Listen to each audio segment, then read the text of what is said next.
அருமையான சகோதரர்களே, ஹஜ்ஜுக்கு பயணம் போகிறது அப்படின்னு முடிவு பண்ணிட்டா அதை பற்றிய ஒரு முன் தயாரிப்புக்கு நம்ம ரெடியாகணும். மானசீகமாக என்ன இடத்துக்கு போக போகிறோம் அப்படிங்கிற ஒரு பக்தியையும் மதிப்பையும் நமக்குள் நாம் உருவாக்கி கொள்ள வேண்டும். உருவாக்கி கொண்டோம் என்றால் நம்முடைய பயணம் சிறப்பாக அமைஞ்சுவிடும். ஒரு சுற்றுலாவுக்கு போகிறதாக இருந்தால் அங்கே என்னெல்லாம் இருக்குதோ அதை பார்க்க போகிற ஒரு சந்தோஷம் முன்னாடியே மனசுக்குள்ளே வந்துடும் இல்லையா? அதே போல் ஒரு சுற்றுலாவுக்கு போகிறதுக்கு முன்னாடி அங்கே என்னெல்லாம் இருக்குது, என்னெல்லாம் பார்க்கணும் அப்படிங்கிற ஒரு பிளானையும் நம்ம மனசுக்குள்ளே வச்சுப்போம். அப்படி தானே? சகஜமாக ஒரு இடத்துக்கு போகிறதா இருந்தால் அங்கே என்னெல்லாம் பார்க்கணும், எப்படி பார்த்துட்டு வந்துடணும் அப்படிங்கிற பிளானையும் நம்ம வச்சுருக்கோம். அதே போல் நாம் போகிற இந்த பயணத்தில் மக்கா என்கிற நகரத்துக்கு நம்ம போகிறோம். அந்த ஊர் எப்படிப்பட்டது, அங்கே நம்ம என்ன செய்ய போகிறோம், அங்கிருந்து நம்ம வரும்போது நமக்கு என்ன கிடைக்கணும் அப்படிங்கிற தீர்மானம் நமக்கு வேணும். சரிதானா? நம்ம கேரளாவுக்கு போனால் அல்வா வாங்கிட்டு வரணும், அல்லது திருநெல்வேலிக்கு சொல்ல வேண்டியதில்லை, திருநெல்வேலிக்கு வந்தால் அல்வா வாங்கிட்டு போகணும் அப்படின்னு ஒரு இலக்கு இருக்கிற மாதிரி மக்காவுக்கு போனால் அங்கிருந்து நம்ம என்ன வாங்கிட்டு வரணும் அப்படிங்கிறத நமக்கு ஒரு மனசில் ஒரு இலக்கு இருக்கு. இந்த பொருள் கொண்டு வர்றதை நான் சொல்லலை, அருள் கொண்டு வர்றதில் நான் சொல்றேன். அதே போல் மதீனாவுக்கு போகிறோம். மதீனாவுக்கு போகும்போது அங்கே நாம் அங்கே என்ன செய்யணும், அங்கே என்ன செய்யணும், எப்படி போகணும், என்ன செய்யணும், அங்கிருந்து என்ன கொண்டு வரணும் அப்படிங்கிறத நாம் ஒரு பிளான் பண்ணி வச்சுக்கணும். சரிதானா? சரி, மக்காவுக்கு போகிறோம். நான் மற்ற விஷயங்களை எல்லாம் இன்ஷா அல்லாஹ் எனக்கு பின்னால் இருக்கிற ஹசரத் அவர்கள் அனுபவசாலி, அல்லாஹ் தஆலா பெரிய பாக்கியம் கொடுத்த அனுபவசாலி, அவங்க உங்களுக்கு அதை பற்றி சொல்லுவாங்க. மக்கால தங்கி இருக்கிற நேரத்தில் மக்காலிருந்து திரும்பும்போது நாம் என்ன கொண்டு வரணும் அப்படின்னு கேட்டா என்ன கொண்டு வரணும்? நான் உங்களை கேள்வி கேட்பேன், நீங்கள் சாதாரண தப்பாக நினச்சிக்காதீங்க, நம்ம மனசுக்குள்ளே அதை படிய வைக்கணுங்கிறதுக்காக கேட்குறேன். மக்கால போயிட்டு திரும்பி வரும்போது நம்ம என்ன கொண்டு வரணும்? 10 கிலோ பேரிச்சம்பழமா? அல்லாஹ்வுடைய பொருத்தம் நமக்கு கிடைக்கும். மக்கால போயிட்டு ஹஜ்ஜை முடிச்சுட்டு வரும்போது அல்லாஹ்வுடைய ரிலா பொருத்தம். மதீனாவுக்கு போகிறோம். மதீனால சுமார் 8 நாட்கள் தங்கியிருப்போம். அதுக்கப்புறம் திரும்பி வருவோம், அமல் செய்வோம். அதன் பயனாக நமக்கு என்ன கிடைக்கணும்னா முஹம்மது ரசூலுல்லாஹி ஸல்லல்லாஹு அலைஹி வஸல்லம் அவர்களுடைய ஷஃபாஅத்து நமக்கு கிடைக்கும். இது நாம் ஆரம்பத்திலேயே இலக்கை தீர்மானித்து கொள்ள வேண்டிய விஷயம். இப்பவே நாம் அதுக்கு தயாராகும் இல்லையா? எப்போ ஒரு இலக்கு கிடைக்கிறதோ அமைகிறதோ அப்பதான் அந்த பயணத்திற்கான செயல்பாடுகள் சரியாக இருக்கும். சரிதானா? ஒரு இலக்கோடு போகிற போதுதான் நாம அதற்கு ஏற்ற முறையில் நடந்துக்குவோம், அதற்கு ஏற்ற வகையில் நம்முடைய செயல்பாடுகளை அமைச்சுக்குவோம். சரிதானா? அதனால இன்ஷா அல்லாஹ் நாம மதீனாவுக்கு பயணப்படுறோம். இது ஒரு மகத்தான பயணம், வாழ்க்கையினுடைய மகத்தான ஒரு பயணம். இந்த பயணத்தின் விளைவாக நமக்கு கிடைக்க வேண்டியது முஹம்மது ரசூலுல்லாஹி ஸல்லல்லாஹு அலைஹி வஸல்லம் அவருடைய ஷஃபாஅத் கிடைக்கணும். நாமெல்லாம் வாழ்க்கையில நம்பி இருக்கிறது அது ஒன்றை மட்டும்தான். நம்முடைய அமல்களால் நாம் சொர்க்கம் முடியும் என்று ஒருபோதும் நினைக்கல. நாம பிறந்த குடும்பத்தால் நாம் சொர்க்கம் சென்றுவிட முடியும் என்று ஒருபோதும் நினைக்கல. நாம படிச்ச கல்வியால் நாம் சொர்க்கம் சென்றுவிட முடியும் என்று நாம் ஒருபோதும் நினைக்கல. முஹம்மது ரசூலுல்லாஹி ஸல்லல்லாஹு அலைஹி வஸல்லம் அவர்களுடைய ஷஃபாஅத் ஒன்று மட்டுமே நம்மை ஈடேற்றும் என்று நாம மிக அழுத்தமாக நம்புகிறோம். அல்லாஹு தஆலா இந்த பயணத்தை நமக்கு ஷஃபாஅத்தை பெற்று தருகிற பயணமாக ஆக்கியல் புரிவானாக. அருமையான சகோதரர்களே, மதீனாவுக்கு பயணப்படுவது என்பது ஒரு நேசத்தின் பயணம், அன்பின் பயணம். நாம் அங்க போய் முஹம்மது ரசூலுல்லாஹி ஸல்லல்லாஹு அலைஹி வஸல்லம் அவர்களை பார்க்க போகிறோம். மதீனாவுக்கு எதுக்கு போறோம்? மக்காவுக்கு எதுக்கு போறோம்? உம்ரா செய்ய போறோம், ஹஜ் செய்ய போறோம். மதீனாவுக்கு எதுக்கு போறோம்? மாஷா அல்லாஹ், இது தெளிவு வேணும். மதீனாவுக்கு எதுக்கு போறோம்? ஜியாரத்துனா என்ன அர்த்தம்? சந்தித்தல். ஜியாரத்துனா என்ன அர்த்தம்? சந்தித்தல். உம்ரா என்றாலும் சந்தித்தல் அப்படின்னு தான் அர்த்தம். உம்ரானாலும் சந்தித்தல். எதை சந்தித்தல்? பைத்துல்லாவை சந்தித்தல், காபத்துல்லாவை சந்தித்தல். ஜியாரத், இப்ப மதீனாவுக்கு போறமே, இதுவும் சந்தித்தல் தான். இது யாரை சந்தித்தல்? முஹம்மது ரசூலுல்லாஹி ஸல்லல்லாஹு அலைஹி வஸல்லம் அவர்களை சந்தித்தல். முஹம்மது ரசூலுல்லாஹி ஸல்லல்லாஹு அலைஹி வஸல்லம் அவர்களை சந்தித்தோம் என்றால் அது என்ன அர்த்தம்? அவங்க மௌத்தாயி இருக்கிற ஒருத்தரை சந்திக்கிறோம் அப்படின்னு அர்த்தம் அல்ல, ஹயாத்துல சந்திக்கிறோம்னு அர்த்தம். முஹம்மது ரசூலுல்லாஹி ஸல்லல்லாஹு அலைஹி வஸல்லம் அவர்கள் அவருடைய கபரில் ஹயாத்தாக பேசும் திறனோடு இருக்கிறார்கள் என்பதுதான் நம்முடைய அகீதா. ஹய்யுன் நாத்திகுன், பேசும் திறனோடு அவர்கள் ஹயாத்தாக இருக்கிறார்கள் என்பதுதான் நம்முடைய அகீதா. நாம போய் அஸ்ஸலாமு அலைக்கும் யா ரசூலல்லாஹ் என்று சொன்னால் அவர்கள் வலைக்கும் அஸ்ஸலாம் என்று சொல்கிறார்கள். அதை கேட்கிற திறன் நமக்கு இல்லை, நமக்கு இல்லை. திறனுடைய பல பேர், அதற்கு தகுதியுடைய பல பேர் பெருமானார் ஸல்லல்லாஹு அலைஹி வஸல்லம் பதிலை கேட்டிருக்கிறார்கள் என்று ஏராளமான வரலாறு இருக்கிறது. அஜ்மீரில் அடங்கி இருக்கிற ஹாஜா மঈனுddin சிஷ்தி ரஹ்மத்துல்லாஹி அலைஹி அவர்கள் மதீனாவுக்கு சென்ற போது அவர்கள் சலாம் சொன்ன போது அங்கிருந்து வந்த பதிலை பலரும் கேட்டார்கள் என்று வரலாறு சொல்லுது. அப்ப நாம மதீனாவுக்கு போகிற போது யாரை பார்க்க போறோம்? முஹம்மது ரசூலுல்லாஹி ஸல்லல்லாஹு அலைஹி வஸல்லம். ரசூலுல்லாஹ்வை போய் பார்க்கிறதா இருந்தா நம்ம மனசுக்குள்ள என்ன மாதிரியான ஒரு உணர்வு இருக்கணும்? ரசூலுல்லாஹ்வை ஹயாத்துல ரசூலுல்லாஹ்வை போய் பார்க்கிறதா இருந்தா நம்ம மனசுல என்ன மாதிரியான ஒரு உணர்வு இருக்கும்? ஒரு அமைச்சரை பார்க்க போகும்போது நம்ம எப்படி போறோம்? ஒரு முதலமைச்சரை பார்க்க போறதா இருந்தா நம்ம எப்படி போவோம்? நமக்கு பிரியமான ஒரு ஷேഖை பார்க்க போறதா இருந்தா நம்ம எப்படி போவோம்? இப்ப நம்ம யாரை பார்க்க போறோம்? முஹம்மது ரசூலுல்லாஹி ஸல்லல்லாஹு அலைஹி வஸல்லம் பார்க்க போறோம். அப்படிங்கிற போது அந்த மனோ உணர்வை நமக்குள் இப்போதிருந்தே வளர்த்து கொள்ள வேண்டும். நம்ம யாரை பார்க்க போறோம்? முஹம்மது ரசூலுல்லாஹி ஸல்லல்லாஹு அலைஹி வஸல்லம். யார் அவங்க? முஹம்மது ஸல்லல்லாஹு அலைஹி வஸல்லம். முஹம்மது ஸல்லல்லாஹு அலைஹி வஸல்லம் யார்? அல்லாஹ்வுடைய. நமக்கு அவங்களுக்கு என்ன சம்பந்தம்? நமக்கு அவங்களுக்கு என்ன சம்பந்தம்? நம்முடைய உயிரை விட மேலானவர் இல்லையா? அல்லாஹ் குர்ஆன்ல சொல்றான், அந்நபியு அவுலா பில் முஃமினீன மின் அன்ஃபுஸிஹிம். நபி மூமின்களிடத்தில் அவர்களுடைய உயிரையும் விட மேலானவர். அப்ப நம்ம யாரை பார்க்க போறோம்? நம்முடைய, அதை நினைச்சு பார்க்கணும். நம்ம யாரை பார்க்க போறோம்? நம்முடைய உயிரையும் விட மேலானவர்.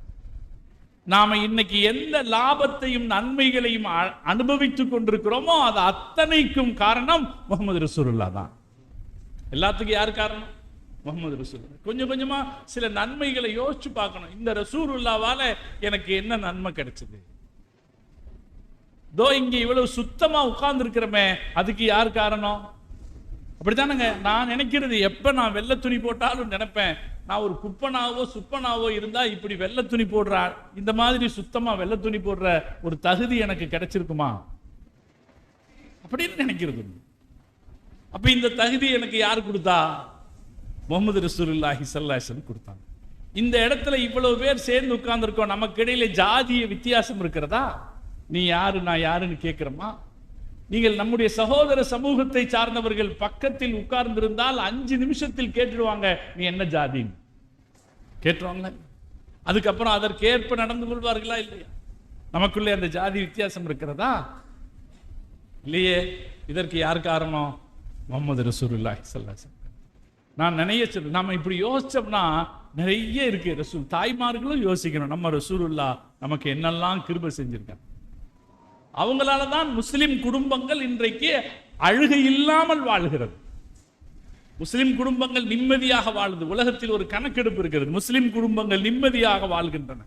உலகத்தில் வாழக்கூடிய குடும்ப அமைப்புகளில் மிக நிம்மதியான குடும்ப அமைப்பு இருக்கிற இடம் முஸ்லிம் குடும்பம். இருக்கா இல்லைங்களா? மற்ற இடங்களிலே பார்த்தால் குடித்து விட்டு வந்து அடித்து உதைக்கிற கணவன்மார்கள் இருப்பார்,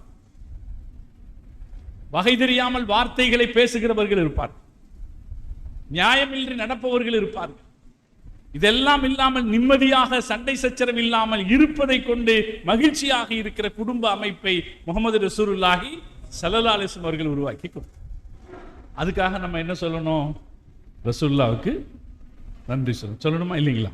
இப்ப இதெல்லாம் யார் கொடுத்தது அப்படின்னு யோசிச்சு பார்க்கணும். நான் எல்லாத்துக்கும் மேல சொல்றது, எந்த ஊர்ல மௌத்தானாலும் எனக்கு மரியாதையான நல்லடக்கம் இருக்கு. நான் லா இலாஹ இல்லல்லாஹ் சொன்னவன் என்று தெரிந்து விட்டால் நான் எந்த ஊரில் மௌத்தாக இருந்தாலும் எனக்கான இருக்கா இல்லைங்களா? நம்ம பயப்பட வேண்டியதில்லை.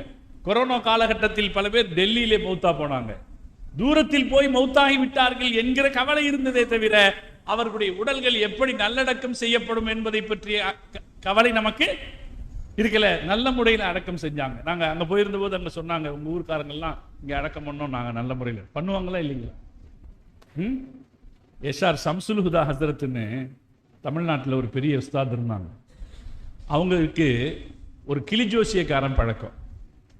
அவன் அடிக்கடி வந்து ஹசரத்திட்ட பேசுவான். ஹசரத் அவங்கள்ட்ட கேட்பாங்களாம், காலையில் கிளம்பும் போது, எப்பா நீ முதல்ல உனக்கு பார்த்துட்டியா அப்படின்னு கேட்பாங்களாம்.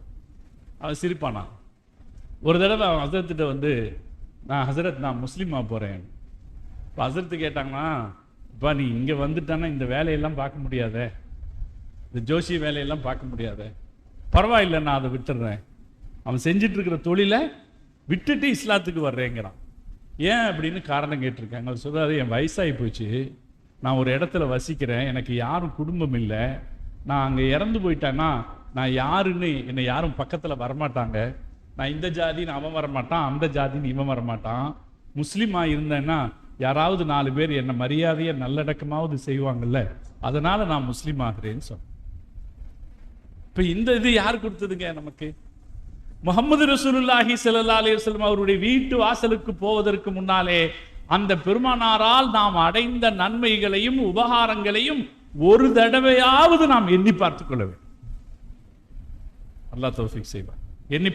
எண்ணி பார்த்து அந்த உணர்வோடு பெருமானாரின் வீட்டு வாசலுக்கு போவதற்கு நாம் முயற்சி செய்ய வேண்டும். நம்முடைய முன்னோர்கள் மதீனாவுக்குள்ளே நுழைவதற்கு கூட பயந்தார். இமாம் புகாரி ரஹ்மத்துல்லாஹி அலைஹி அவர்கள் பெருமானார் ஸல்லல்லாஹு அலைஹி வஸல்லம் அவர்களுடைய பொன்மொழிகளை ஆதாரப்பூர்வமாக திரட்டி கொடுத்த இமாம் புகாரி ரஹ்மத்துல்லாஹி அலைஹி, இந்த பொன்மொழிகளை திரட்டுவதற்காக, அதை எழுதுவதற்காக தயாரான போது மதீனாவுக்குள்ளே நுழைவதற்கு அவர்கள் நினைத்த போது உள்ள போகல, வாசலே உட்கார்ந்துக்கிட்டாங்க.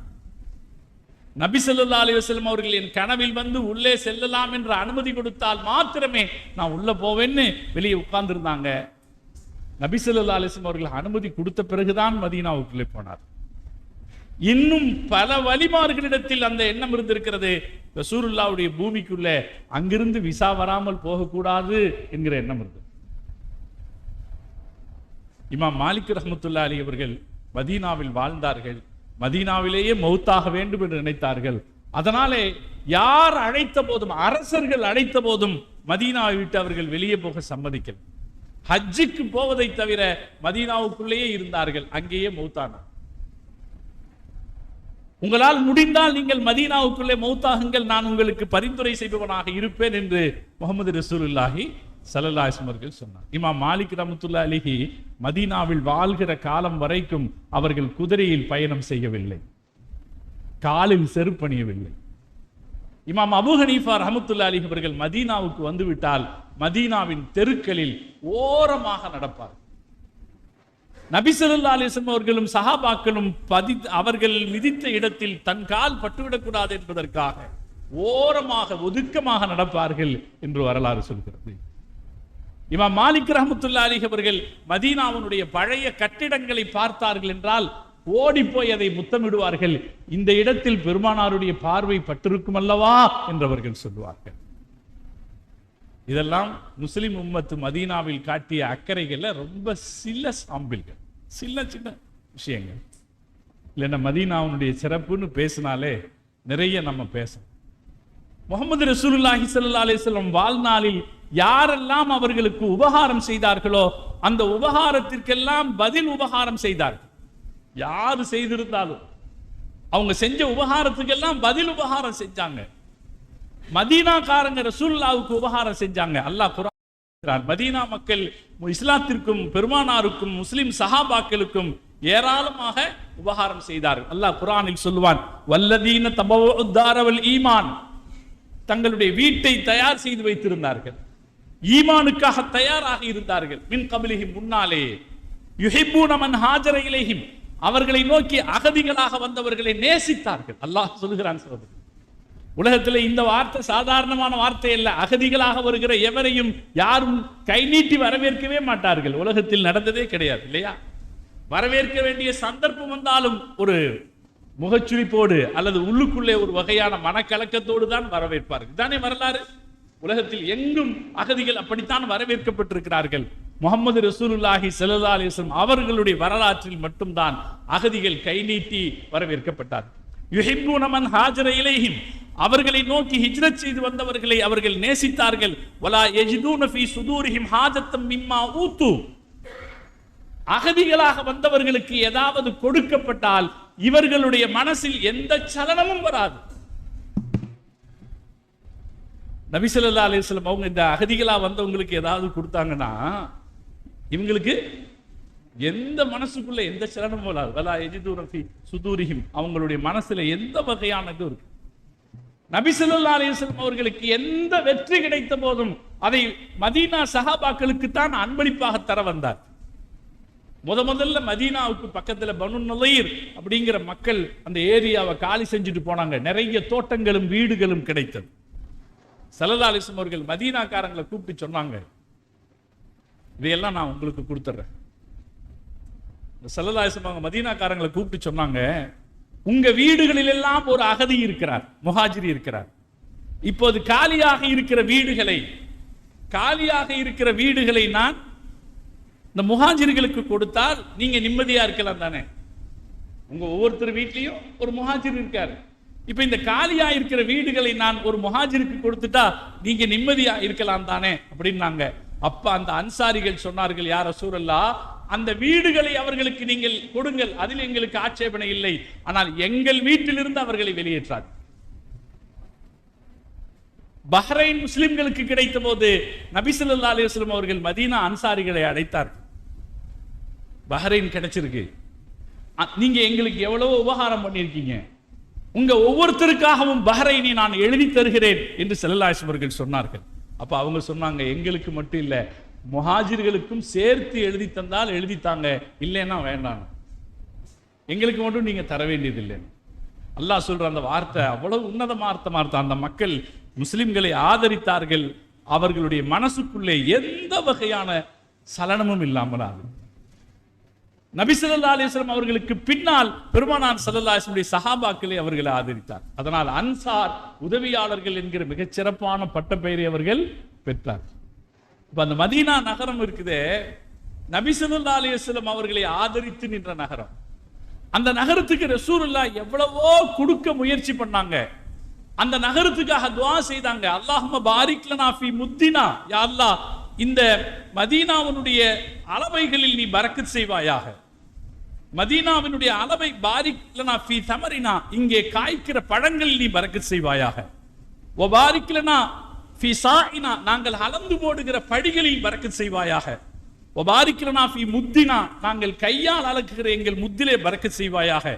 அல்லாஹும்ம இன்ன இப்ராஹீம அப்துக வ ஹலீலுக வ நபியுக, இப்ராஹிம் உன்னுடைய அப்து, உன்னுடைய அடிமை, உன்னுடைய ஹலீல், உன்னுடைய நபி. வ அன அப்துக வ நபியுக, நான் உன்னுடைய அப்து, உன்னுடைய நபி. வ இன்னஹு தஆக லிமக்கத, இப்ராஹிம் உன்னிடத்தில் மக்காவுக்காக துஆ செய்தார். இப்ராஹிம் அலைஹிஸ்ஸலாம் துஆ செய்தாங்களா இல்லையா? வ இன்னஹு தஆக லிமக்கத, அவர் மக்காவுக்காக துஆ செய்தார்.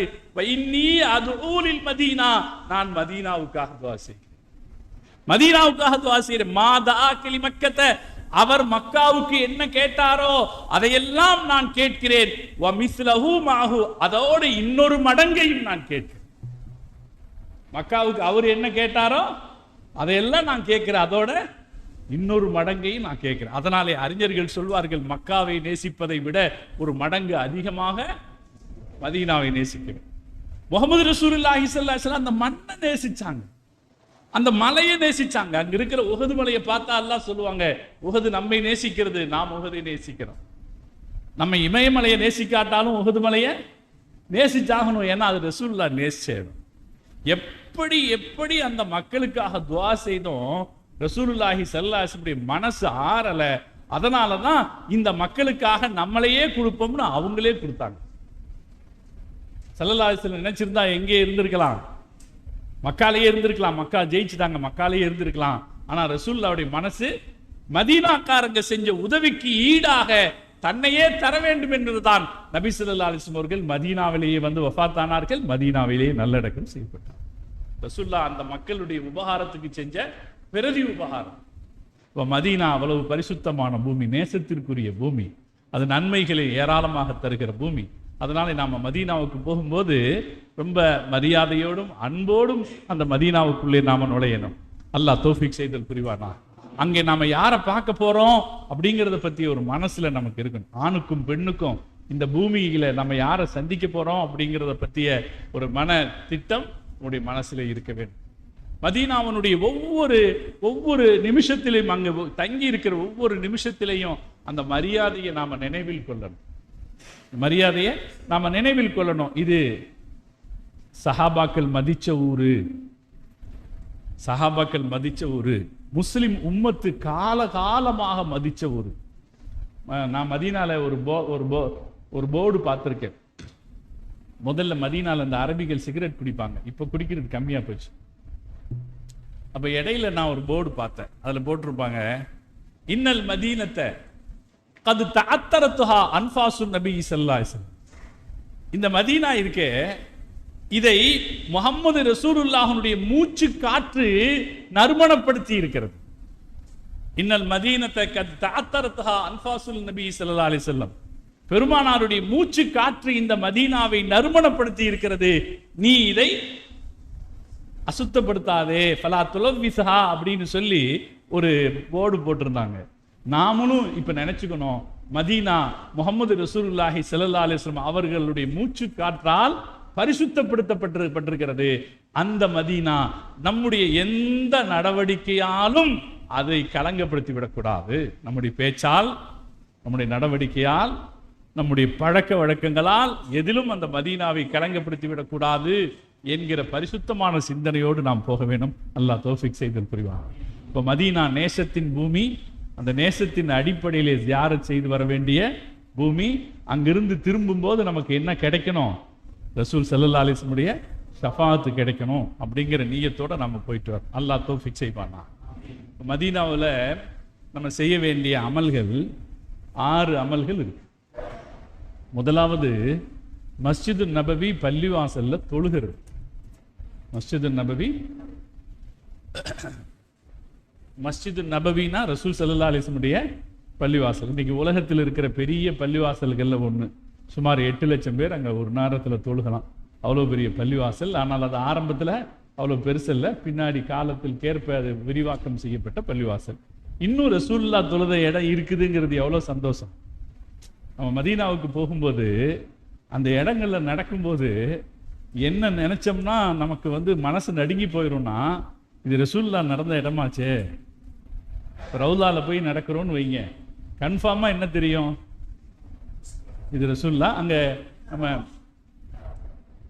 மாஷா அல்லாஹ் இந்த ரவுலான்னு போட்டிருக்காங்க பாருங்க.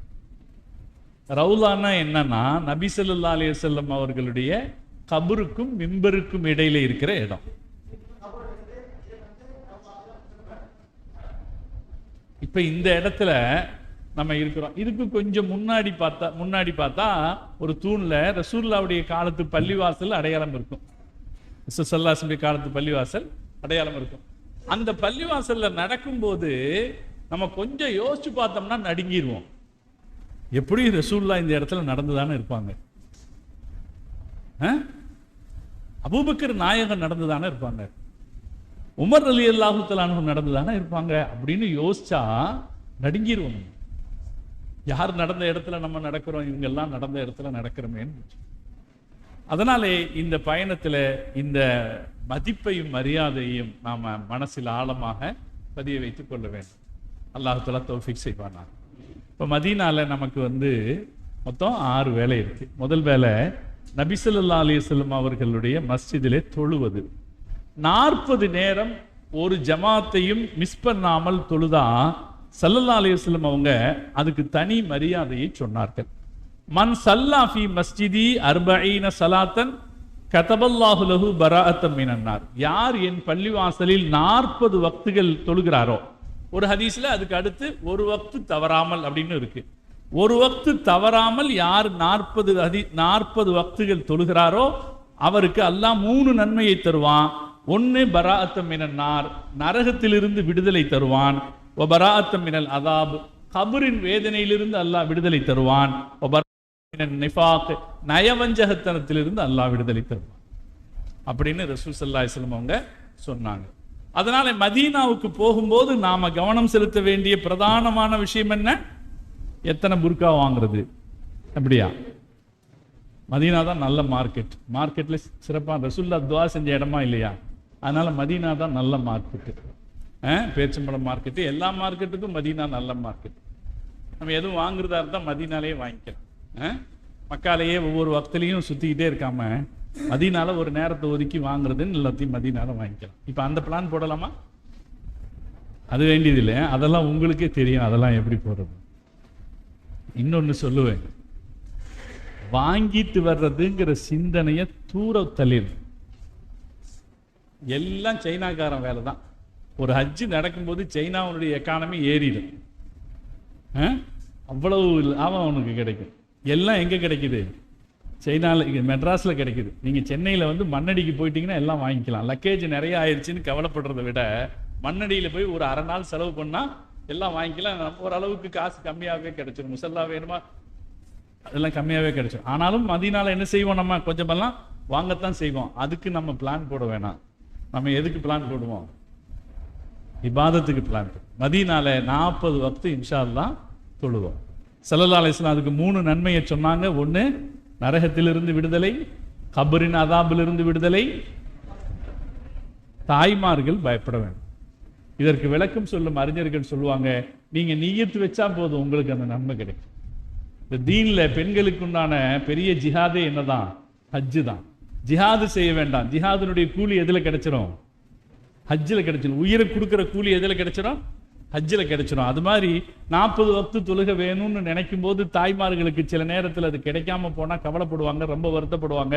அதுக்குன்னு மாத்திரை மருந்தெல்லாம் சாப்பிடுவாங்க. அதெல்லாம் ஒன்றும் தேவையே இல்லை. நீங்கள் நிய்யத்து வச்சீங்கன்னா போதும், அல்லாஹ் அந்த கூலியை உங்களுக்கு தருவான். அல்லாஹ் எங்கே பார்க்குறான்? நம்முடைய இதயத்தை அல்லாஹ் பார்க்க. அதனால நாம் மற்றவங்க பாய்மார்கள் என்ன செய்யணும்? முயற்சி பண்ணணும். நிய்யத்து மட்டும் வைங்க, அல்லாஹ் தானே இதை லேசாக்கி விடுவார். என் அனுபவத்தில் நான் பார்த்தது, 40 வக்து தொழுகணும்னு முதல் நாள் முடிவு செஞ்சுட்டேன்னா 40 வக்தையும் சிறப்பாக முடிச்சிடும். நாம தப்பு செய்யாம இருந்தா போதும். எங்கேயாவது கடைவீதிக்கு போய் சேர முடியாதபடிக்கு மாட்டிக்கிட்டோம்னா என்ன ஆயிடும்? போயிடும். நாம இல்ல தொழுகணும், ஜமாத்தோட தொழுகணும், தக்பீர் தஹ்ரீமாவோட சேர்ந்து தொழுகணும்னு நினைச்சா 40 வக்து எங்க கிடைச்சிரும்? மதீனால கிடைச்சிரும். அதனால அது ஒரு பாரதூரமான விஷயமாக நினைக்காதீங்க. இது சாத்தியப்படுற விஷயம் இல்ல. அது மதீனா பள்ளியில எங்கேயும் தொழுகலாம். நீங்க அப்படி சரி. அப்ப அது கிடைக்காட்டி பரவாயில்ல, நம்ம நியத்து வச்சுப்போம். நியத்து வச்சுட்டு கிடைக்கிறனால நம்ம தொழுதுப்போம். நமக்கு கிடைச்சதுன்னா அந்த வாய்ப்பை என்ன செய்யலாம்? பயன்படுத்திக்கலாம். நமக்கு கிடைச்சதுன்னா அந்த வாய்ப்பை பயன்படுத்திக்கலாம். இல்லைன்னா பரவாயில்லை, நமக்கு கிடைச்சிருக்கிற நேரத்தை பயன்படுத்திக்கலாம். நபி ஸல்லல்லாஹு அலைஹி வஸல்லம் அவங்க பள்ளியில தொழுகிறதுக்கு தனி சிறப்பு சொன்னாங்க. சலாத்துன் ஃபீ மஸ்ஜிதி ஹாதா, இந்த என்னுடைய பள்ளிவாசலில் தொழுவது ஹைரும் மின் அல்ஃபி ஸலாத்தின் ஃபீமா சிவாஹு, மற்ற இடங்களில் தொழுவதை விட 1000 மடங்கு சிறப்பானதுன்னு சொன்னாங்க. மஸ்ஜிதுல் ஹராம்ல தொழுதால் 1,00,000 மடங்கு, மஸ்ஜிது நபவியில் தொழுதால் 1000 மடங்கு, மஸ்ஜிதுல் அக்ஸாவில் தொழுதால் 500 மடங்கு சிறப்புன்னு ரசூல் ஸல்லல்லாஹு அலைஹி வஸல்லம் சொன்னாங்க. அதனால எவ்வளவு வாய்ப்பு கிடைக்குதோ அவ்வளவு நேரம் எங்க தொழுதுறணும்? நபி ஸல்லல்லாஹு அலைஹி வஸல்லம் பள்ளியில தொழுதுறணும். அதிகமான நேரம் அங்க இருக்கலான்னு முயற்சி பண்ணிடணும். நம்ம ரூமுக்கு வந்துட்டு போலான்னு நினைச்சோம்னா என்ன கிடைக்காது, இது கிடைக்காது. இது கிடைச்சிருக்கிறதே இத்தனை நாள் தான். அந்த இத்தனை நாள் எங்க இருந்துருவோம்? மஸ்ஜிது நபவி பள்ளிவாசல்ல இருந்துருவோம்னு நினைப்போம். அல்லாஹ் தௌஃபீக் செய்வான். இப்போ முதல்ல நாம செய்ய வேண்டியது அமல் மஸ்ஜிது நபவி பள்ளிவாசலில் தொழுவது. இரண்டாவது நாம செய்ய வேண்டியது முஹம்மது ரசூலுல்லாஹி ஸல்லல்லாஹு அலைஹி வஸல்லம் அவர்களுக்கு சலாம் சொல்லுவது. ரசூலுல்லாஹ்வுக்கு சலாம் சொல்லுவது. மாஷா அல்லாஹ். அந்த 3 கேட் இருக்கா? இல்ல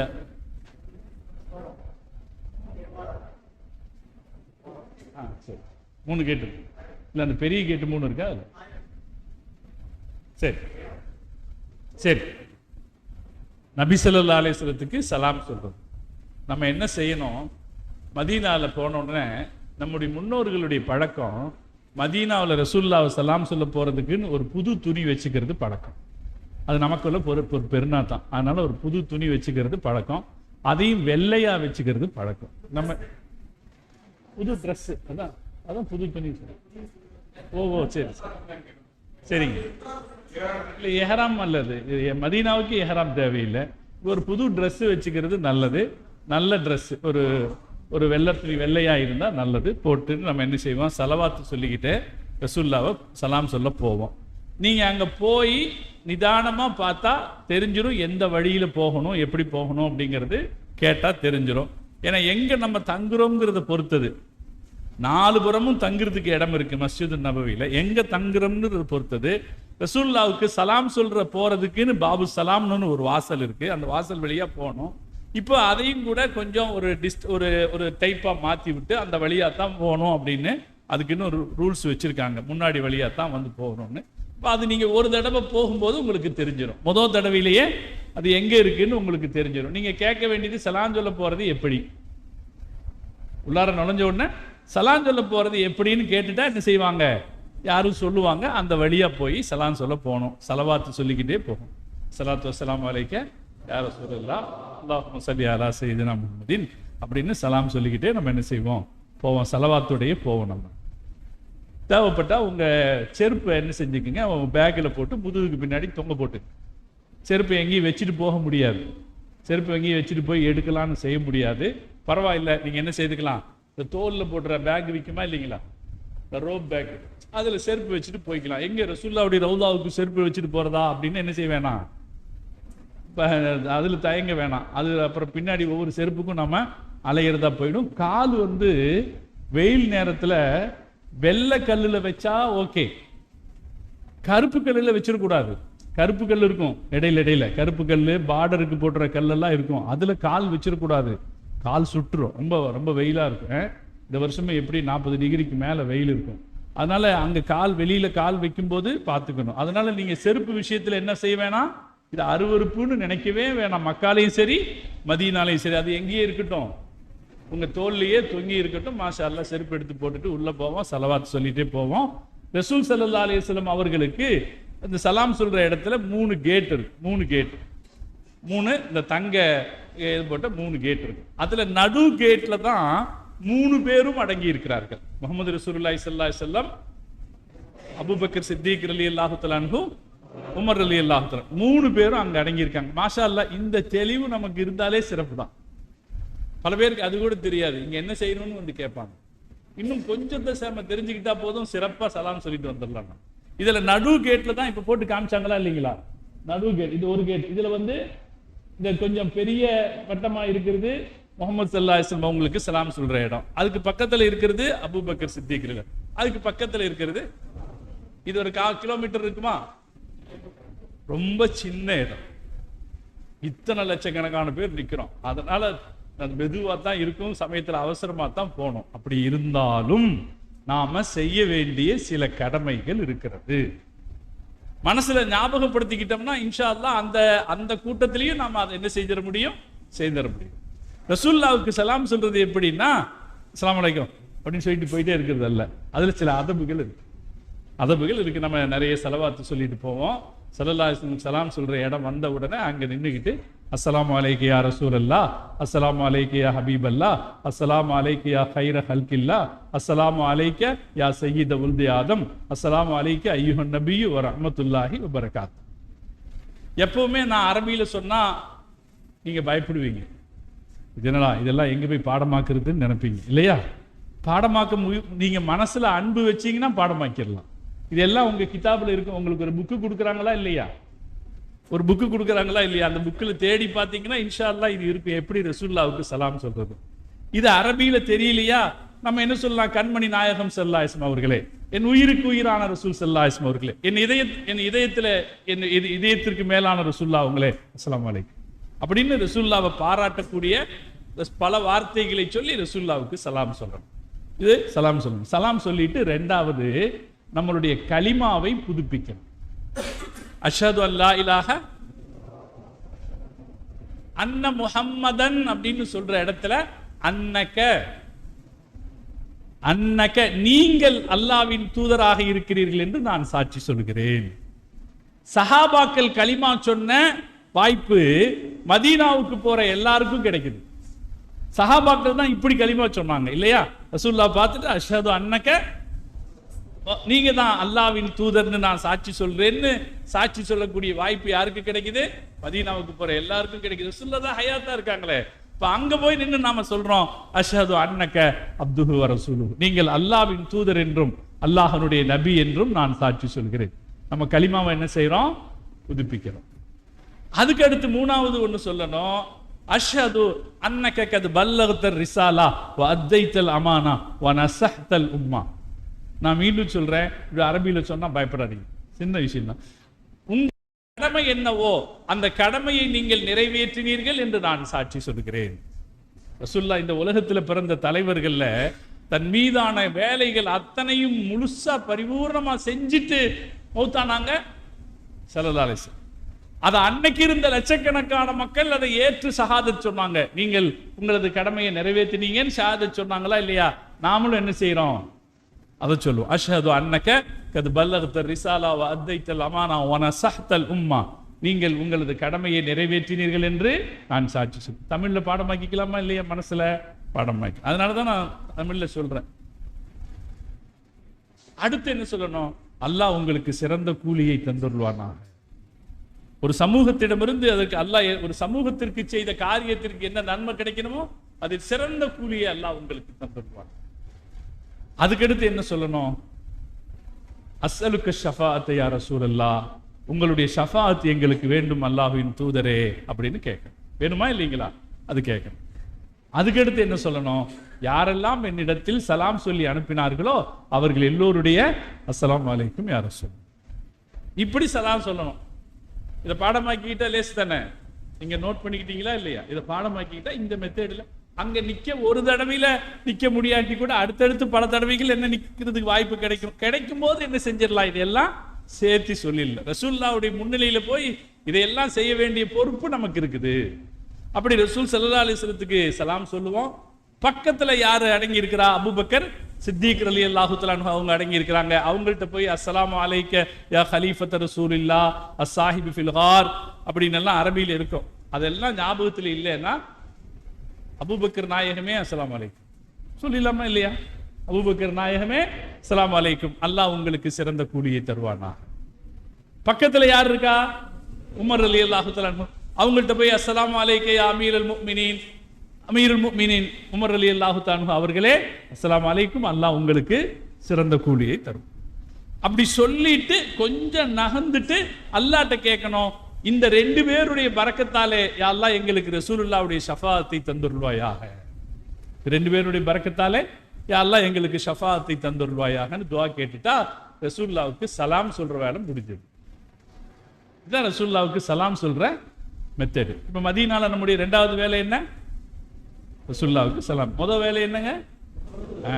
நீங்க எல்லாம் முடிப்போடு இருக்கீங்கன்னு முதல் வேலை தொழுகிறது, ரெண்டாவது வேலை சலாம் சொல்ற, மூணாவது வேலை ஜன்னத்துல் பக்கீக்கு போய் அங்க ஜியாரத் செய்யுது. ஜன்னத்துல் பக்கீங்கிறது மதீனால இருக்கிற கபரிஸ்தான். அங்க பக்கத்திலேயே இருக்கு. காலையில ஃபஜ்ருக்கும் அசருக்கும் ஆண்களுக்கு திறப்பாங்க, பெண்கள் போக முடியாது, பெண்கள் வெளியில இருந்து பார்க்கலாம். உள்ள போனோம்னா உஸ்மான் இப்னு அஃபான் ரலியல்லாஹு தஆலா அன்ஹு அவர்கள் அடங்கி இருக்கிற மக்பரா இருக்கு. எது எதுன்னு குறிப்பா அடையாளம் காட்ட முடியாது. இப்ப அரசாங்கம் அது வசதிக்கு இப்ப செய்யுது, கூட்ட மேனேஜ்மெண்ட்ல அது வசதிக்கு செய்யும் போது எது எதுன்னு அடையாளம் காண முடியாட்டாலும் நாம தெரிஞ்சுக்கணும். அங்க உஸ்மான் ரலியல்லாஹு தஆலா அன்ஹு அவங்க அடங்கி இருக்காங்க. அதனால ஒரு இடத்துல நின்னுகிட்டு அஸ்ஸலாமு அலைக்கும் யா அமீருல் முஃமினீன் உஸ்மான் இப்னு அஃபான் ரலியல்லாஹு தஆலா அன்ஹு அவங்களே அஸ்ஸலாமு அலைக்கும், அல்லாஹ் உங்களுக்கு சிறந்த கூலியை தருவானாக அப்படின்னு சொல்லிக்கணும். அதே போல அங்கே ரசூல் ஸல்லல்லாஹு அலைஹி வஸல்லம் மனைவிமார்கள் எல்லாம் அடங்கி இருக்காங்க. ஹதீஜா அம்மாவையும் மைமூனா அம்மாவையும் தவிர மீதி 9 மனைவிமார்கள் எங்க அடங்கி இருக்காங்க? அங்க அடங்கி இருக்காங்க. அவங்க எல்லாத்துக்கும் என்ன செய்வோம்? அஸ்ஸலாமு அலைக்கும் சொல்லுவோம். நம்ம ரசூலுல்லாஹி ஸல்லல்லாஹு அலைஹி வஸல்லம் குழந்தைகள், அவங்களுடைய பெண் மக்கள், ரசூல் ஸல்லல்லாஹு அலைஹி வஸல்லம் பெண் மக்கள், அவங்க குழந்தைகள் எல்லாம் அங்க அடங்கி இருக்காங்க. அவங்க எல்லாத்துக்கும் அஸ்ஸலாமு அலைக்கும் சொல்லுவோம். இது அல்லாம பல்லாயிரக்கணக்கான சஹாபாக்கள் அங்கே அடங்கி இருக்கிறாங்க. பெருமக்கள் அங்க அடங்கி இருக்காங்க. அவங்க எல்லாத்துக்கும் என்ன செய்வோம்? அஸ்ஸலாமு அலைக்கும் சொல்லுவோம். அல்லாஹ் அவர்களுடைய கூலியை உயர்வானதாக ஆக்கி தர வேண்டும்னு துஆ செய்வோம். நம்முடைய ஈமானை அல்லாஹ் வலிமைப்படுத்தி தர வேண்டும்னு அங்கே கேட்போம். இந்த பெருமக்களின் வழியிலே நடப்பதற்கு அல்லாஹ் நம்முடைய ஈமானை வலிமைப்படுத்தி தரணும் அப்படின்னு அங்க துஆ கேட்போம். நம்முடைய 3வது வேலை என்ன? ஜன்னத்துல் பக்கீ. இது எத்தனை தடவை போக முடிஞ்சாலும் போகலாம். சலான் சொல்றதுக்கு ஒரு தடவை போயிட்டு போனா போதும்னு நினைக்க கூடாது. சலான் சொல்றதுக்கு எத்தனை தடவை வேணாலும் போகலாம். வாய்ப்புக்கு ஒரு நாளைக்கு நமக்கு வாய்ப்பு கிடைக்கும் போதெல்லாம் போய்க்கலான்னு வச்சுக்கலாம். அல்லது காலையில் ஒரு தடவை, சுபுக்கு பின்னாடி ஒரு தடவை, எப்படி எல்லாம் போக முடியுதோ போய்க்க வேண்டியது. ஜன்னத்துல் பக்கீக்கும் வாய்ப்பு கிடைக்கும் போதெல்லாம் என்ன செய்யலாம்? போய் ஜியாரத் செய்யலாம். இதுக்கு யாராவது கூட வரணுமா? தேவையில்லை. இந்த இடம்னு தெரிஞ்சா போதும் தானே, அது அழகா தெரியும், போய் செஞ்சுட்டு வந்துடலாம். அதே போல சலாம் சொல்றதுக்கும் யாராவது கூட வந்து இனி காட்டி தரணுமா? வேண்டியதில்லையே. இதுதான் ரூட்டுன்னு தெரிஞ்சு போச்சுன்னா என்ன செஞ்சிடலாம்? இந்த மெத்தடில் நம்ம சலாம் சொல்லிடலாம். இது இடையில ஒரே ஒரு செய்தி மட்டும் என்னன்னா, பெண்களுக்கு சலாம் சொல்ல போறதுன்னு இருக்க, அது எப்ப கிடைக்குது அப்படின்னா, அது குறிப்பிட்ட டைம் வச்சு கொடுக்குறாங்க. குறிப்பிட்ட டைம் வச்சு கொடுக்குறாங்க. கொடுக்கும்போது நபி ஸல்லல்லாஹு அலைஹி வஸல்லம் தலை அந்த முன்பக்கம் இருக்கு இல்லையா, முன்பக்கம் அவங்க வர முடியாது, பின்பக்கம் நின்று தான் அவங்க சலாம் சொல்லணும். அப்ப அவங்களுக்கு குறிப்பாக ஒரு இடம் தெரியாம இருக்கலாம். இதுதான் ரசூலுல்லாஹ்வுக்கு சலாம் சொல்ற இடம், இது அபூபக்கர் சித்திக் ரலியல்லாஹு அன்ஹு சலாம் சொல்ற இடம், குறிப்பா தெரியாம இருக்கலாம். பரவாயில்லை. அப்படி இருந்தாலும் அவங்க ரசூலுல்லாஹ் அடங்கி இருக்கிற அந்த இடத்தை பார்த்துட்டு இந்த 3ஐயும் ஒரே இடத்துல செஞ்சிட வேண்டியதுதான். ரசூலுல்லாஹ்வுக்கு சலாம் சொல்றது, மற்ற 2 பேருக்கு சலாம் சொல்றது அங்கிருந்து செஞ்சிட வேண்டியது.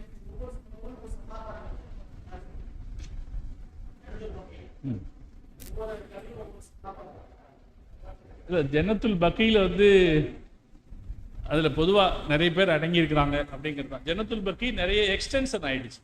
முதல்ல இருந்த ஸல்லல்லாஹு அலைஹி வஸல்லம் காலத்தில் இருந்த ஜன்னத்துல் பக்கீ ஒன்று, அதுக்கப்புறம் பின்னாடி உஸ்மான் ரலியல்லாஹு தஆலாவுக்காண்டி எக்ஸ்டென்ஷன் பண்ணப்பட்டது, அதுக்கப்புறம் எக்ஸ்டென்ஷன் பண்ணப்பட்டதுன்னு இப்போ நிறைய எக்ஸ்டென்ஷன் ஆயிடுச்சு. அங்க நிறைய அடங்கி இருக்கிறாங்க. பல சஹாபாக்கள் அடங்கி இருக்காங்க. குறிப்பிட்ட அடையாளங்களை எல்லாம் எடுத்துட்டாங்க.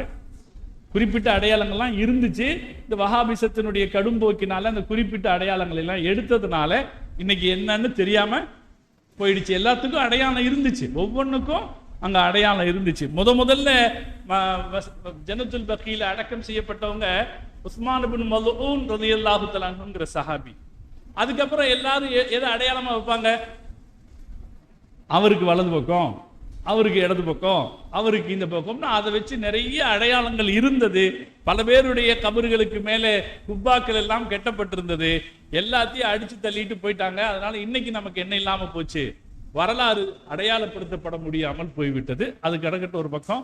நாம எல்லாரும் இங்க அடங்கி இருக்கிறாங்கன்னு நினைச்சு அவங்க எல்லாத்துக்கும் என்ன செய்யணும்? இது ஒரு வாய்ப்பு இல்லையா? சஹாபாக்களுக்கு எல்லாம் சலாம் சொல்றதுக்கு ஒரு வாய்ப்பு இல்லையா? ஆயிஷா அம்மா இருக்காங்க, ரசூலுல்லாஹ்வுடைய மனைவிமா இருக்காங்க, ஃபாத்திமா ரலியல்லாஹு தஆலா இருக்காங்க. அவங்களுக்கு எல்லாம் சலாம் சொல்றதுக்கான ஒரு வாய்ப்பு இந்த வாய்ப்பு. இது ஆண்களுக்கு மட்டும் கிடைக்கும், பெண்களுக்கு கிடைக்காது.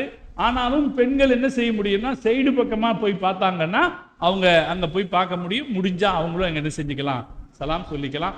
நம்ம ரசூல் ஸல்லல்லாஹு அலைஹி வஸல்லம் அவங்க வாழ்க்கையில எந்த ஒரு சந்தோஷம் வந்தாலும், எந்த ஒரு கவலை வந்தாலும் முதல்ல போய் நிக்கிற இடம் ஜன்னத்துல் பக்கீ தான். ஸல்லல்லாஹு அலைஹி வஸல்லம் வாழ்க்கையில நம்ம பார்த்தா ராத்திரி பகல்னு இல்லை,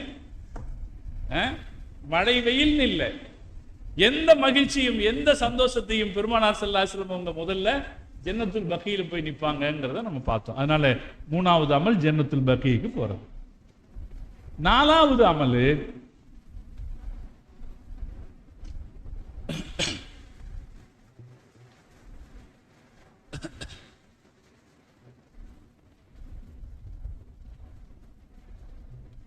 ரவுலாவுக்கு போறது.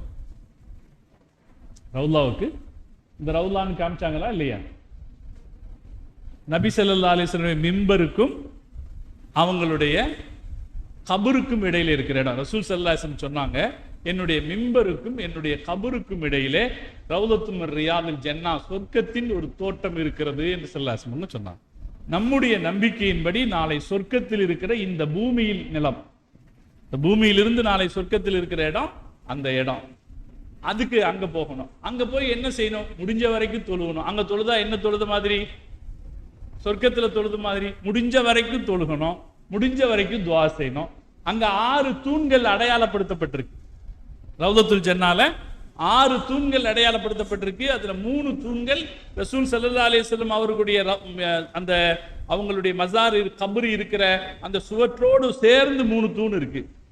உஸ்துவானத்து சரீர், உஸ்துவானத்துல் உஃபூத், உஸ்துவானத்துல் ஹிர்ஸ் அப்படின்னு 3 தூண் இருக்குது. அதுக்கு பக்கத்துல 3 தூண் இருக்குது. அதுக்கு பக்கத்துல ஒவ்வொரு மாறி மாறி இருக்கும். உஸ்துவானத்து ஹன்னானா, உஸ்துவானத்து ஆயிஷா, உஸ்துவானத்து அபீ லுபாபா அப்படின்னு 3 தூண் இருக்கு. மொத்தம் 6 தூண் இருக்கு. ஒவ்வொரு தூணும் வரலாற்று சிறப்புமிக்க தூண்கள். ஒவ்வொரு தூணுக்கு பின்னாலும் ஒரு பெரிய வரலாறு இருக்குது. அது ஒரு தனி பயானா போயிடும். இன்ஷா அல்லாஹ் நீங்க விரும்புனீங்கன்னா நீங்க தேடி பார்த்தீங்கன்னா அதை படிச்சுக்கலாம். இன்னைக்கு எல்லாம் நம்ம கையில என்ன இருக்கு? போன் வசதி இருக்கிறதுனால அங்க இருக்கிற தூண்களை பார்க்கலாம். இன்ஷா அல்லாஹ் தேடி பார்க்கலாம். அந்த தூண்கள் எல்லாம் தெரியும். தெரியுதா? எதாவது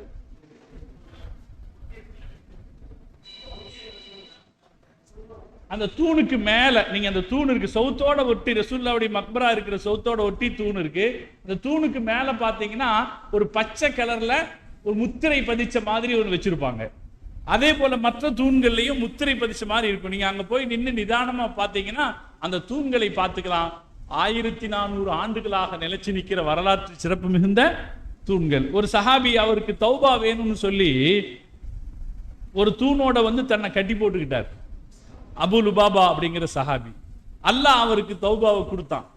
அதனால் அந்த தூணுக்கு சூரத் உஸ்துவானத்து தௌபான்னு பேர். அது பெரிய பழைய வரலாறு. அப்படி ஒவ்வொரு தூணுக்கு பின்னாலும் ஒரு வரலாறும் செய்தியும் இருக்குது. ஆயிஷா நாயகியுடைய தூணுன்னு ஒன்று இருக்கு. ரசூல் ஸல்லல்லாஹு அலைஹி வஸல்லம் உங்க இடத்துல ஆயிஷா அம்மா கேட்டாங்க, நான் எங்க வச்சு துஆ செய்து சிறப்பு? ரசூலுல்லாஹ் இந்த தூணுன்னு சொன்னாங்க. அந்த தூணுக்கு பக்கத்துல இருந்து துஆ கேட்பதும் சிறப்பு. வாய்ப்பு கிடைச்சா நம்ம என்ன செய்துக்கலாம்? அதைகளை பயன்படுத்திக்கலாம். அந்த இடத்துக்கு ரவுலான்னு பேரு. இந்த ரவுலாவுக்கு போறதுக்கு இப்ப ரெஸ்ட்ரிக்ஷன் வச்சுட்டாங்க. ஒரு காலம் இருந்தது, நம்மகிட்ட பலம் இருந்தா நம்ம எப்படியும் உள்ள போயிட முடியும் அப்படின்னு இருந்துச்சு. இப்ப ரெஸ்ட்ரிக்ஷன் வச்சுட்டாங்க. ஒரு வருஷத்துக்கு ஒரு தடவை தான் போக முடியும். அப்ளை பண்ணி நுஸ்குங்கிற ஆப்ல அப்ளை பண்ணி ஒரு வருஷத்துக்கு ஒரு தடவை தான் போக முடியும்னு வச்சுட்டாங்க. எங்க இல்லையே, இல்ல இல்ல இல்ல இன்னும் அப்படித்தான் இருக்கு. இப்போ உங்களுக்கு நீங்க ஹஜ் கமிட்டியில போறதா இருந்தாலும் சரி, ஹஜ் சர்வீஸ்ல போறதா இருந்தாலும் சரி, உங்களுக்கு அதுக்கு வழிகாட்டிடுவாங்க. இப்பவே யோசிக்க வேணா, அதுக்கு வழிகாட்டிடுவாங்க. கையில வச்சிருக்கிற போனை வச்சு உள்ள போகலாம். அதுக்கு கொஞ்சம் நேரம் வெயிட் பண்ணி காத்திருக்கணும். அவங்க சொல்ற நேரத்துல உள்ள போகணும். உள்ள போனா ஒரு 10 நிமிஷம் கொடுக்குறாங்க. நேரத்தை பொறுத்து 10 நிமிஷம் கொடுக்குறாங்க. அந்த நேரத்துல நம்ம நிதானமா தொழுக முடியும். ஒரு காலம் இருந்தது, அடிச்சு பிடிச்சு போறது இருந்துச்சு. அப்ப யார் பலம் இருக்குதோ அவங்க தான் போக முடியும், அந்த இடத்துல நிக்க முடியும். பலம் இல்லாட்டி பேசாம நிக்கத்தான் முடியும். இப்ப வாய்ப்பு இருக்குது, எல்லாருக்கும் அங்க போய் இருக்கிற வாய்ப்பு கிடைக்கும், தொழுகிற வாய்ப்பு கிடைக்கும். நம்ம முடிஞ்ச வரைக்கும் தொழுவோம். அங்க தொழுதா என்ன நன்மை? ரவுலால தொழுதோம்னு அர்த்தம். ரவுலால தொழுதோம்னு அர்த்தம். தாய்மார்களுக்கும் அப்படி அவங்க புக் பண்ணும்போது அவங்களுக்கும் என்ன கிடைக்குது? நேரம் கிடைக்குது. அவங்களும் இப்ப ராகத்தா தொழுக முடியும். ஒரு காலம் இருந்தது ரொம்ப அடிச்சு பிடிச்சு நெருக்கடியா இருக்கும். இப்ப அவங்களுக்குரிய நேரத்துல அவங்க தொழுக முடியும். என்ன பிரச்சனை? ஒரு தடவை தான் கிடைக்கும் போது பயன்படுத்திக்க வேண்டியது. முடிஞ்சா அதையெல்லாம் பார்க்கலாம், அந்த தூண்களை எல்லாம் நம்ம பார்க்கலாம். நான் உங்களுக்கு ஒரு வாய்ப்பு சொல்லுவேன். என்னன்னா, மஸ்ஜிது நபவியில அபூபக்கர் சித்திக் கேட்னு ஒரு கேட் இருக்கு. அபூபக்கர் சித்திக் கேட். அந்த கேட்டு ஒவ்வொரு தொழுகைக்கு பின்னாடியும் கொஞ்ச நேரம் நமக்கு ஓப்பனா இருக்கும். ஒவ்வொரு தொழுகைக்கு பின்னாடி, உதாரணமா மக்ரிப் தொழுகைக்கு பின்னாடி அல்லது அசர் தொழுகைக்கு கொஞ்ச நேரம் தொழுகைக்கு பின்னாடி ஓப்பனா இருக்கும். அந்த நேரத்துல உள்ள போயிட்டா ரசூலுல்லாஹ்வுடைய பள்ளிவாசல்ல தொழுகலாம். ரசூலுல்லாஹ்வுடைய பள்ளிவாசல்ல தொழுகலாம். நாம மஸ்ஜிது நபவியில இருக்கிற காலம் வரைக்கும் எங்க தொழுகிறதுக்கு முயற்சி பண்ணலாம்? அந்த ரசூலுல்லாஹ்வுடைய பள்ளிவாசல்ல போய், அது மீதியெல்லாம் எக்ஸ்டென்ஷன், இந்த பள்ளிக்குள்ள போய் தொழுகிறதுக்கு நம்ம முயற்சி பண்ணலாம். அந்த ரசூலுல்லாஹ்வுடைய பள்ளிவாசலுக்குள்ள நுழையணும்னா ஒரே ஒரு வழிதான் இருக்குது. மஸ்ஜிது நபவிக்கு 100 வாசல் இருக்கு. ஆனா இதுக்குள்ள போறதா இருந்தா அபூபக்கர் சித்திக் ரலியல்லாஹு வாசல் வழியா உள்ள போனோம்னா நம்ம அதை தொழுதுக்கலாம். திண்ணை தோழர்களுடைய திண்ணையை பார்க்கலாம், இதையும் நம்ம பார்க்கலாம். பாங்கு சொல்ற இடத்தையெல்லாம் நம்ம பார்க்கலாம். சூப்பர். இதெல்லாம் நீங்க இதுக்கு உள்ள போறதுக்கு ஒரே வாய்ப்பு என்னங்க, நிறைய பேருக்கு அது தெரியறதே இல்லை. அது ஏன்னா எப்ப போனாலும் மூடியே இருக்கும். எப்ப போனோம் நம்ம எப்ப போவோம், நம்ம தான் பாங்கு சொன்னதுக்கு அப்புறம் தானே போவோம். அப்ப பாங்கு சொன்னதுக்கு அப்புறம் போனா அங்க அப்புறம் எங்க போறதுக்குள்ளேயே தொழுகை நடத்துறோம். அதனால அங்க போறதா இருந்தாலே அதுக்குன்னு டைம் பார்த்து தான் போகணும். நான் உங்களுக்கு ஒரு டிப்பு சொல்லுவேன். என்ன டிப்புனா, மக்ரிபு அந்த வாசல்ல தொழுதீங்கன்னா, வெளியில் இருக்கிற இடத்துல, வெளியில் இருக்கிற வரண்டால மக்ரிபு தொழுதீங்கன்னா, மக்ரிபு தொழுத முடிச்ச உடனே ஒரு 5 நிமிஷம் ஃப்ரீயா உள்ள விடுவாங்க. அப்ப உள்ள ஓடிடலாம். மற்ற நேரத்துல எல்லாம் தொழுகைக்கு 1 மணி நேரம் 1.5 மணி நேரத்துக்கு முன்னாடி போனா திறந்திருக்கும், உள்ள போகலாம். ஒரு மதியானம் 10, 11 மணி 10 மணி வாக்கில் போனா திறந்திருக்கும், உள்ள போய்க்கலாம். எப்படி ஆனாலும் தான் நிறைவாக முத்தாய்ப்பாக நமது கண்ணியத்திற்குரிய ஹாஜா ஹசரத்தினுடைய உரை இருக்குது. எனவே கொஞ்சம் நீங்க ரெஃப்ரெஷ் ஆகிட்டீங்கன்னு சொன்னா அடுத்த நிறைவான அமர்வு கேள்வி பதிலாக இருக்குது. கொஞ்சம் இன்னைக்கு நம்ம கொஞ்ச நேரம் நம்ம எடுத்துக்கலாம் லஞ்ச், அதாவது லஞ்சை கொஞ்சம் பிற்படுத்தி நம்ம வச்சுக்கலாம். இன்ஷா அல்லாஹ் லுஹர் ஜமாத்தும் நிகழ்ச்சி முடியும் பொழுது லுஹர் ஜமாத்து நடக்கும். லுஹர் ஜமாத்தை தொடர்ந்து நமது மதிய உணவு இருக்குது இன்ஷா அல்லாஹ். அதனால கொஞ்சம் நீங்க பொறுமை காத்து இந்த நிகழ்ச்சியை சிறப்பிக்குமாறு அன்போடு வேண்டுகிறோம். ஹதரத் அவங்க முடிச்சிருவாங்க. முடிச்ச உடனே நடைபெற்ற இடம் அங்கிருந்து ஒரு 5 கிலோமீட்டர் தொலைவில் இருக்கு, மதீனா மஸ்ஜிது நபவியிலிருந்து. அதுக்கும் போகலாம். அது இதுக்கு குபாவுக்கு போறதோடையே அதுக்கு போயிட முடியும். அங்கே சையது ஷுஹதா ஹம்சா ரலியல்லாஹு தஆலா அன்ஹு அவங்க, அதே போல மற்ற பல சஹாபாக்கள், உஹது யுத்தத்தில் ஷஹீதான சஹாபாக்கள் அடக்கம் செய்யப்பட்ட இடம் இருக்கு. அவங்க பேர்ல ஒரு பள்ளிவாசலும் இருக்கு. அந்த பள்ளிவாசல்ல போய் 2 ரக்காத்து தொழுதுட்டு உஹதுனுடைய ஷஹீதுகளுக்கு சலாம் சொல்லிட்டு, அங்க இருக்கிற நபி ஸல்லல்லாஹு அலைஹி வஸல்லம் பழக்கம், அங்க போனா அங்க இருக்கிற மரத்துல இருந்து 2 இலையை பிச்சு சாப்பிடுவாங்க. அதனால ஏதாவது இலை இருந்தால் 2 இலையை பிச்சு சாப்பிட்றது கூட சுன்னத்து என்று அறிஞர்கள் சொல்லுவார். இப்படி 6 அமல்கள் எங்க இருக்கு, நமக்கு மதீனாவில் இருக்கிறது. இந்த 6 சுன்னத்துகளை நிறைவேற்றுவதோடு மதீனால நிறைய ஒவ்வொரு இடத்திலும் மார்க்கத்தினுடைய ஒவ்வொரு துளியிலும் மார்க்கத்தினுடைய வரலாறு புதிந்திருக்கிற இடம் மதீனா இடம். இன்ஷா அல்லாஹ் இந்த மதீனாவில் இந்த அமல்கள், சுன்னத்தான அமல்களை நிறைவேற்றிவிட்டா அல்லாஹ்வுடைய கிருபையால மதீனால நம்ம செய்யக்கூடிய பணிகள் சிறப்பாக நடந்தது.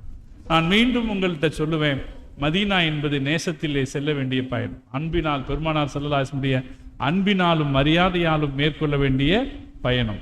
அந்த பயணத்தின் நிறைவாக நமக்கு என்ன கிடைக்கணும்? ரசூலுல்லாஹ்வுடைய ஷஃபாத்துகள். அல்லாஹ் தௌஃபீக் செய்வானாக. அல்லாஹ் நம்முடைய இந்த பயணத்தை அல்லாஹ் எல்லா வகையிலும் அவனுக்கு பொருத்தமானதாகவும் அல்லாஹ் புரிவானாக. எல்லா வகையான நன்மைகள், என்னென்ன நன்மைகள் ஹஜ்ஜிலும் உம்ராவிலும் அதே போல ஜியாரத்திலும் சொல்லப்பட்டிருக்கிறதோ அந்த எல்லா வகையான நன்மைகளையும் நாம் பெற்றுக்கொள்ள அல்லாஹ் தௌஃபீக் செய்வானாக. எல்லா இடத்திலும் அல்லாஹ் நமக்கு துணை இருப்பானாக என்று துவா செய்வதோடு, நீங்க எல்லாருக்காகவும் துவா செய்யணும். நம்ம ஊர்ல இருக்கிற அஜத்மார்கள் எல்லாம் ஹஜ் உம்ரா செய்யணும்னு துவா செய்யும் இல்லையா? ஹஜரத்மார்களுக்கெல்லாம் பெரிய ஆசை, வாழ்க்கையில ஒரு பெரிய ஆசை ஹஜ் உம்ராவுக்கு போறது அப்படிங்க. அதனால நம்ம ஹஜரத்மார்கள்லாம், அப்போ உங்க பள்ளிவாசல்ல யார் இமாமா இருப்பாரோ அவர் பேரை சொல்லி, யாரெல்லாம் எங்க இமாமுக்கு நீ ஹஜ் உம்ரா செய்ய தௌஃபீக் செய்யணும், துவா செய்யணும். அதே போல நம்ம ஊர்ல இருக்கிற உலமாக்கள் மகத்தான சேவைகள் செய்து கொண்டிருக்கிறார்கள். அவங்களுக்காகவும் நீங்க போற இடத்துல எல்லாமே என்ன செய்யணும்? அவங்களுக்காக துவா செய்யுங்க. என்ன செய்தி, என்ன வழிகாட்டுதல் பேசப்படுதோ அதை ஒரு தடவை மனசுல வாங்கி, அது ஒரு தடவை இங்க சொல்லப்பட்டதை ஒரு தடவை மனசுல வாங்கி. நிறைய கூட்டங்களை அட்டன் பண்றது பெருசல்ல. ஹாஜின்னு சொல்லிட்டா இன்னைக்கு ஒவ்வொருத்தனும் கூப்பிடுறான். யாரு நம்ம கொள்கை சார்ந்து சுன்னத் ஜமாத் அகீதாவுக்கு உட்பட்டவங்கன்னு இல்லை, எல்லாரும் கூப்பிடுறாங்க. ஹாஜி ஒரு மயக்கத்தில் இருக்காரு. யார் கூப்பிட்டாலும் போறது. போனா ஒரு சால்வை போடுவாங்க, ஒரு சாப்பாடு போடுவாங்க. என்ன ஆகுதுன்னா, தேவையில்லாத கருத்து சிக்கல்களை எல்லாம் இந்த நேரத்தை பயன்படுத்தி சொல்லிடுறாங்க. நான் ஒரு கருத்து, நான் அதை இப்ப சொல்லணுன்றதுக்காக சொல்றேன். மதீனா விஷயத்துல எங்க ஊர்ல ஒரு அமைப்பு, ஜமாத் இஸ்லாமிய அமைப்பு நடத்தின ஒரு கூட்டத்துல, மதீனாவுக்கு ஏன் போறோம் அப்படின்னா, மஸ்ஜிது நபவி பள்ளிவாசல்ல தொழுகிறதுக்கு தான் போறோம்னு சொல்லி கொடுத்தான். அப்படி சொல்லி கொடுத்துட்டானா, நான் என்ன சொன்னேன் உங்களுக்கு, அதுதான் நான் ஆரம்பத்திலே சொன்னேன். எதுக்கு போறோம்? நம்ம ஜியாரத்துக்கு போறோம். மன் ஜார கபரி பக்கத்து ஜாரணி ஃபில் ஹயாத், நான் ஹயாத்தாக இருக்கும்போது என்ன சந்திச்ச மாதிரின்னு ரசூலுல்லாஹ் சொன்னாங்க. இப்ப நம்ம நிய்யத் என்னங்க? நான் அதனால தான் ஆரம்பத்தில் இந்த கன்ஃபியூஷனுக்கு எல்லாம் போகலை. இந்த சர்ச்சைக்கு எல்லாம் நம்ம ஹஜ்ஜு மதீனாவுடைய பயணத்தில் எந்த சர்ச்சைக்கும் நம்ம இடம் வைக்க வேணாம்.